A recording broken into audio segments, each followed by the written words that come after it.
Buya, apabila puasa Syawal selama 6 hari dimulai setelah kita merayakan Idul Fitri tanggal 1 Syawal, setelah itu tidak melakukan hutang puasa, apakah itu salah pengertian? Jadi kalau ada ibu, langsung aja tutup poin nih, biar paham langsung nih. Ibu-ibu kalau punya hutang puasa, ibu pengen puasa Syawal kan? Maka sebaiknya kita mendahulukan bayar hutang daripada nanti terlambat suami yang kena nanti. Suruh nemeni lagi nanti suaminya. Nah, suruh nemeni puasa. Jadi dahulukan bayar utang. Cuma Allah kan Maha Kasih.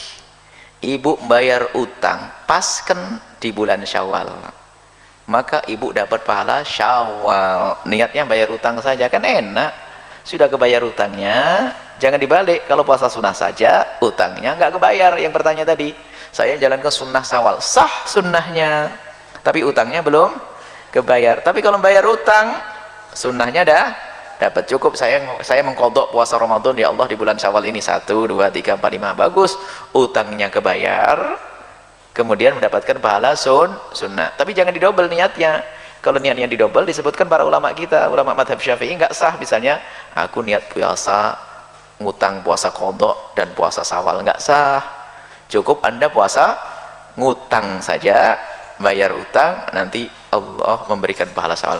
Kemudian niat bayar utang itu nggak usah pakai bahasa Arab juga sah. Gara-gara nggak usah bahasa Arab nggak jadi bayar utang. Cukup begini saja, ya Allah saya punya utang Ramadan kemarin 6 hari, ya Allah saya cicil sekarang, ya Allah. Allah ngerti kok sah. Saya niat puasa besok nyicil utang, ya Allah. Nah itu sah, nggak usah pakai bahasa Arab. Kamu nanya? Tanya Ustaz. Setelah Idul Fitri, kapan waktu yang paling afdol untuk memulai puasa 6 hari Syawal? Makin cepat makin bagus. Jadi misalnya kita lebaran hari ini, hari kedua dari Idul Fitri kita sudah mau puasa, itu lebih baik. Biasanya ada orang sebagian ya di beberapa kota kita itu sangat baik, mereka justru mengerjakannya selepas sholat Idul Fitri dalam selama 6 hari berturut-turut, itu lebih baik. Tapi kalau Anda memang mau menunda dan mencicilnya sampai beberapa kali sampai akhir Syawal, maka nggak ada masalah. Berikutnya ada juga, mana yang didahulukan, puasa Syawal atau puasa Qadha? Tentu qadha dulu. Kalau di mana yang didahulukan, maka kita dahulukan qadha. Karena kata Nabi SAW, siapa yang puasa Ramadan selama sebulan penuh, lalu diikuti 6 hari dari bulan Syawal, maka dicatatkan baginya pahala puasa setahun penuh. Artinya harus terpenuhi dulu puasa Ramadannya, baru kemudian puasa Syawalnya. Tapi secara hukum, ulama menjelaskan bolehnya orang puasa Syawal dulu baru membayar utang. Hanya saja bagi orang yang melakukan ini selama utang dia misalnya ada 2 hari atau 3 hari belum dibayar, maka belum dicatatkan baginya pahala setahun. Ini ulama terbagi 2 pendapat. Pendapat pertama yang mutasyaddid, yang sangat ketat. Ulama menyampaikan jika terjadi 2 situasi, antum punya kewajiban qadha, baik perempuan yang tengah haid pada saat Ramadannya atau pria yang punya persoalan kemudian dia mesti mengqadha karena sakit atau yang lainnya, bertemu di bulan Syawal, ingin memilih antara Syawal dengan qadhanya yang wajib, maka pendapat ulama pertama dahulukan yang wajib. Karena sifat wajib dalam tatanan hukumnya itu di atas sunnah, prioritas, dan menjadi hutang dia. Jika dikerjakan berpahala, jika ditinggalkan berdosa dia di situ. Didahulukan kemudian qadhanya, baru kemudian selesai qadhanya dia masukkan atau teruskan dengan sunnahnya yang 6 hari di bulan Syawal itu. Jika dia mendapatinya, alhamdulillah. Jika tidak mendapatinya dengan keinginan dan niatnya, maka pahalanya dituliskan di situ. Paham sampai sini? Baik. Yang kedua, ini mutasahilin, yang agak longgar di sini. Yang agak longgar. Maka boleh kemudian mendahulukan puasa Syawal dulu. Begitu tuntas Syawal, baru kemudian dikerjakan selanjutnya puasa yang qadhanya, yang Ramadannya. Apa pertimbangannya? 2 hal. Pertama, ayat Quran yang menunjukkan di Al-Baqarah ayat 184 itu, lihat kalimatnya ayyaman ma'dudat. Faman kana minkum maridha aw 'ala safarin fa iddatun min ayyamin ukhra. Puasa tunaikan di beberapa hari yang ditentukan, bulan Ramadan. Tapi kalau Anda sakit yang tidak memungkinkan puasa atau di perjalanan yang menyulitkan puasa, silahkan ganti puasa yang tidak bisa ditunaikan itu di hari-hari lain. Ketika menyebutkan hari-hari lain, kalimatnya menggunakan ukhar, jamak dari kata akhar. Jamak dari kata akhar itu ada 2, satu ukhra, kedua ukhar. Kalau ukhra itu sifatnya terbatas, tapi kalau ukhar sifatnya luas. Maka Sayyidah Aisyah radhiyallahu taala anha itu pernah beliau mengqadha puasa di bulan Sya'ban ketika akan bertemu dengan Ramadan selanjutnya. Maka di sini dijadikan dalil kalau ada orang ingin mengejar Syawalnya dulu, diperkenankan dan dia bisa melanjutkan untuk qadha puasa di hari-hari yang lain pasca bulan Syawalnya. Paham sampai sini? Nah, tapi dari 2 pendapat ini, saya pribadi lebih condong pada pendapat yang pertama. Apa timbangannya? Timbangan pertama, hukum mengqadha itu sifatnya wajib. Karena ayatnya mengatakan fa'iddah, hitung bayar, menggunakan fa. Fa itu menunjuk huruf yang cepat, tanpa jeda. Jadi begitu selesai, Anda punya kemampuan mengqadha, langsung qadha. Yang kedua, ini yang jadi masalah. Ketika Anda menunda untuk mengerjakan, masalahnya apakah Anda bisa memastikan Anda hidup sampai batas penundaan itu? Ini poinnya. Kita tidak bisa memastikan. Bahkan ada orang yang ingin tobat saja ketika mau masuk ke taklim, baru mau berangkat, Pak, di tengah jalan meninggal. Itu ada di Quran surah keempat, An-Nisa ayat 100. Wa may yuhajir fi sabilillah yajid lahu fil ardi maragaman katsiran wasa'ah. Wa may yakhrij min baitihi muhajiran ila Allah wa rasulih thumma yudrikul maut. Ada orang ingin berubah dia, ingin berhijrah, lebih baik dalam pandangan Allah dan Rasulnya, baru berangkat untuk berubah. Ya, dalam masa lalu itu maaf ada yang sampai bunuh 100 orang, pernah mabuk, pernah berzina, dia pengen berubah. Lalu dia berangkat ke majelis ilmu, ingin merubah dirinya. Ada sentuhan dalam dirinya. Tiba-tiba belum sampai ke majelis ilmu, di tengah jalan dia meninggal. Jaraknya cuma sejengkal. Lebih panjang ke tempat tujuannya. Maka Masya Allah, pahalanya dituliskan oleh Allah, surga baginya. Faqad waqa'a ajruhu 'ala Allah. Berangkatnya dihitung sebagai tobatnya, langkahnya dihitung sebagai ikhtiarnya, maka dituliskan pahalanya. Faqad waqa'a ajruhu 'ala Allah. Anda bisa kebayang nggak? Pernah bunuh 100 orang, sering berbuat maksiat, dari mabuk macam-macam. Dia pengen tobat. Dia berubah, belum sampai ke majelis ilmu, diampuni dosanya, dia meninggal dunia. Nah, syahidnya, mohon maaf, kaitan dengan kita pembahasannya adalah, lihat kalimatnya, jika orang ini saja tidak bisa memastikan kapan dia wafat, maka bagaimana dengan Anda yang berinisiatif untuk menunda kodoknya? Apakah Anda bisa memastikan Anda hidup sampai selamanya? Belum tentu. Tapi poin keduanya, jika orang pernah bunuh 100 orang saja dia pengen berubah, Allah menjamin dengan surga, maka bagaimana dengan Anda yang nggak pernah bunuh orang, nggak pernah Anda mabuk sebanyak orang tadi, nggak pernah bermaksiat seperti orang tadi? Masa sih nggak ada waktu bagi Anda untuk berubah? Dan Anda sudah sampai ke majelis ilmu, dia dapat surga, kenapa Anda nggak dapat? Maka saya ajak semuanya, ayo, yang pernah bunuh orang, pernah bacok orang, pernah lukai orang, pernah macam-macam orang, tiba saatnya Anda berubah. Anda mau sampai kapan lagi begitu? Kalau dengan keterangan ini, dengan contoh ayat tadi, dengan kisahnya belum menyentuh Anda berubah, mau sampai kapan seperti itu?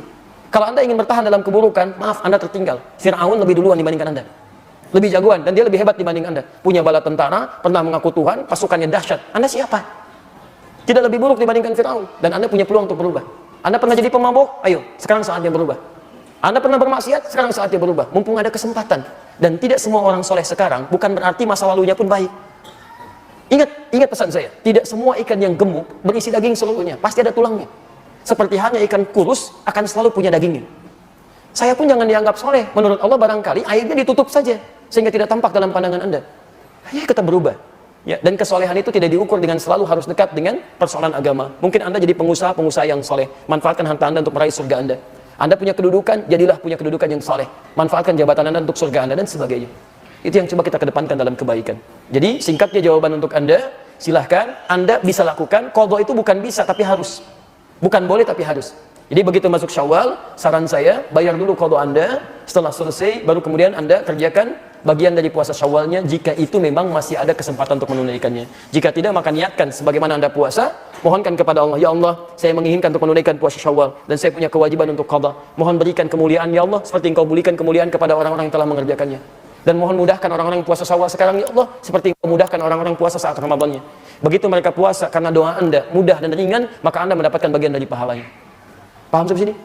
Jadi coba cari peluang pahala. Walaupun Anda tidak mengerjakannya, tapi Anda mencoba menitipkan bagian kebaikannya. Ibu sedang haid, tidak bisa puasa Syawal, tapi kan tidak menghambat ibu untuk mendoakan pada akhwat yang sedang puasa, supaya mereka mudah puasanya, supaya mereka diringankan beramal soleh. Begitu mereka ringan amal soleh karena doa Anda dapat bagian pahalanya. Dan itu yang tidak ketahuan, mungkin itu yang meringankan kita di akhirat nanti dari kesalahan kita dan memberikan beban berat kita ketika ditimbang di mizan. Semoga Allah Subhanahu wa taala memuliakan Anda yang bertanya tadi dan memudahkan bagi Anda dari Allah Subhanahu wa taala untuk nyaman dalam menunaikan ibadahnya. Bahagia kita dengar semangat orang untuk menjalankan sunnah Nabi SAW. Karena kita tahu setelah Ramadan ada puasa Syawal. Untuk mendapatkan cinta Allah itu adalah mendekatkan diri dengan yang wajib-wajib, selesaikan yang wajib, setelah itu mendekatkan diri dengan yang sunnah-sunnah. Kalau tadi dikatakan dia akhirnya tinggal 1 Syawalnya, nggak ada masalah. Tinggal 1 Syawalnya, laksanakan di bulan Dzulqa'dah. Karena dia ada uzur. Makanya para ulama menyebutkan bagi yang sebagian ulama ya, ketika membahas tentang puasa Syawal, bagi wanita yang datang bulan atau bagi orang mungkin yang sakit sehingga dia tidak bisa puasa Syawal, akhirnya puasa Syawalnya di bulan Dzulqa'dah, semoga dia tetap mendapatkan pahala puasa 1 tahun. Karena dia telah berusaha menyelesaikan puasa Ramadan, kemudian dia puasa 6 hari. Hada wallahu a'lam. Assalamualaikum warahmatullahi wabarakatuh, Ustaz. Waalaikumsalam. Puasa 6 hari bulan Syawal ini harus berturut-turut atau boleh putus-putus? Man shoma Ramadan. Siapa yang puasa Ramadan Summa atba'ahu sittan min Syawal. Mengiringinya 6 hari di bulan Syawal. Tidak ada disebut mutatabi'atin, berturut-turut, tak ada. Syahraini mutatabi'aini, 2 bulan berturut-turut, tak ada. Dia bilang umum aja. Summa atba'ahu sittan min Syawal, diiringi 6 hari di bulan Syawal, tak ada. Summa atba'ahu sittan min Syawal mutataliyatin, berturut-turut. Nah, boleh di awal, boleh di tengah, boleh di ujung. Boleh berturut-turut di awal, boleh berturut-turut di tengah, boleh berturut-turut di ujung, boleh berpisah-pisah, boleh. Jika kita silaturahim lebaran, baiknya kita tetap puasa Syawal atau menikmati hidangan.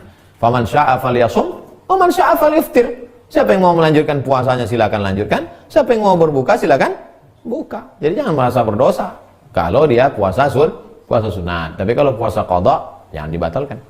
Bapak enggak batal, ibu enggak, ibu enak nih baksonya, sotonya. Saya puasa qada bukan puasa sunat. Mengganti kemarin takut. Oh, insyaallah kalau sama ngaji. Tapi kalau enggak sama-sama ngaji ya ini bahaya. Alah, baru taubat kemarin. Kalau Ustaz sendiri gimana Ustaz? Ustaz sedang puasa sunat. Sampai di rumah orang, rupanya disuruh makan. Saya tengok lauknya dulu. Oh, tengok sumber ayam kecil-kecil pula. Tapi kalau dimasakkannya ikan asin, oh tak mau puasa lah kita batalkan. Ini earlier mendengarkan. Yang paling bagus itu bapak-bapak, ibu-ibu adalah puasa dulu ganti yang kemarin. Qadha dulu. Kemarin ibu kan tak puasa 7 hari. Nanti pas di Syawal qadha dulu 7. Habis qadha 7 baru 3. Jadi 7 tambah 3 sama dengan 7 tambah 3 sama dengan 10. 7 tambah 6 sama dengan 13. Qadha dulu 7, habis 7 baru tambah puasa 6. Berapa hari itu Pak Ustaz? 13. Oh, habislah kue hari raya itu Pak Ustaz. Nah, kata Imam Zakaria Al-Ansari, ada yang di bawah itu. Gimana caranya? Puasa saja 6 hari di bulan Syawal, niat qadha. Siapa yang puasa 6 hari di bulan Syawal, niat qadha, automatically dapat pahala puasa sunat. Tapi niatnya qadha. Saya niat puasa qadha lillahi ta'ala. Dilaksanakan hari Senin di bulan Syawal, otomatis dapat 3. Qadha-nya lunas, dapat pahala puasa Syawal, dapat pahala puasa Senin. Oh, janganlah Pak Ustaz, hari kedua tuh Pak Ustaz. Oke, hari Ahad. Hari Ahad, Kamis. Hari Ahad pertama, Senin kedua, Selasa, Rabu, Kamis, hari kelima. Nah, kelima.